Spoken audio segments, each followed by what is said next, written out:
একটা পটকা ফুটিয়েছেন। সেই পটকাটা কে ফুটিয়েছে আমরা বুঝি না, দেশের মানুষ বোঝে না। তরুণ যুবক, আমি আপনাদের বলতে চাই, কোন দেশের কোন মুক্তি হয় না, তার স্বাধীনতা রক্ষা করা যায় না যদি তরুণের এবং যুবকেরা এগিয়ে না আসে।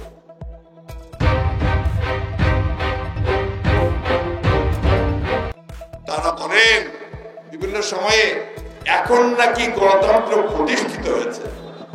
এই যদি গণতন্ত্রের চেহারা হয় তাহলে এরশাদ সাহেবরা যাবেন কোথায়? তাহলে হিটলার যাবে কোথায়? মুসলিম যাবে কোথায়? বন্ধুগণ, নমরুদ, ফেরাউন, হিটলার কেউ টিকে থাকতে পারে না এই অত্যাচার করে, নির্যাতন করে টিকে থাকতে পারে নাই। ওই এরশাদ ও আইয়ুব খান পারছে?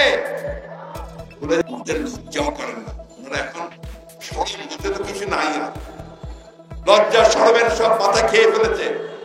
এমন ভাবে কথা বলে যে তারা আপনার এখানে দণ্ডমূর্তের কর্তা। আসলেও এটাকে তারা তাদের পৈতৃক সম্পত্তি মনে করে, এটাকে তারা মনে করে যে এটা তাদের সম্পত্তি, তারা যেভাবে খুশি সেভাবে ব্যবহার করবেন। কিন্তু জনগণের যে চাহিদা সেদিকে তাকান না। আমরা এখনো বলি, এখনো সময় আছে।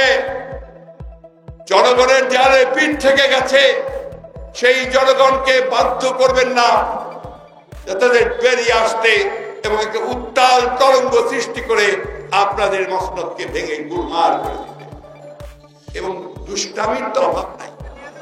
28 অক্টোবর আমরা তো গত 5-6 বছর ধরে একদম পিসফুল আন্দোলন করছি। আমরা কখনো কোথাও কোন রকম ঝগড়ার মধ্যে যাইনি, হরতালে যাইনি।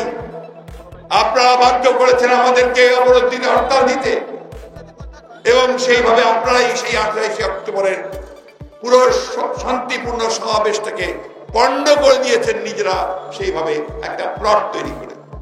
আজকেও চেষ্টা করেছিলেন, আজকেও একটা পটকা ফুটিয়েছেন। সেই পটকাটা কে ফুটিয়েছে আমরা বুঝি না, দেশের মানুষ বোঝে না।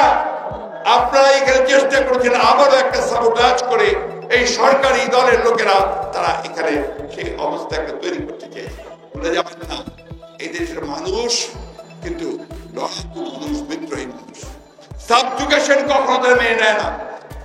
সাময়িক ভাবে হয়তো আন্দোলন কিছুটা ভাটা পড়তে পারে।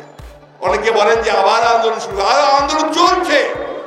যখন আমার দেশ নেত্রী কারাগারের মধ্যে আটক, আমার নেতা জনাব তারেক রহমান, যাকে মিথ্যা মামলা দিয়ে বিদেশে নির্বাসিত করে রাখা হয়েছে, তিনি যখন দেশে ফিরতে পারেন না, যখন আমার এই টুকু সুলতান সালাউদ্দিন টুকু থেকে শুরু করে, নীরব থেকে শুরু করে যারা যখন জেলের মধ্যে আবারও আটক হয়ে আছে, তখন তো এই আন্দোলন চলছে। প্রতিটি কারারুদ্ধ এখন মানুষ যারা আছেন, নেতা কর্মী আছে, তারা আন্দোলন করছেন। বন্ধুগণ, তরুণ যুবক, আমি আপনাদের বলতে চাই, কোন দেশের কোন মুক্তি হয় না, তার স্বাধীনতা রক্ষা করা যায় না যদি তরুণের এবং যুবকেরা এগিয়ে না আসে।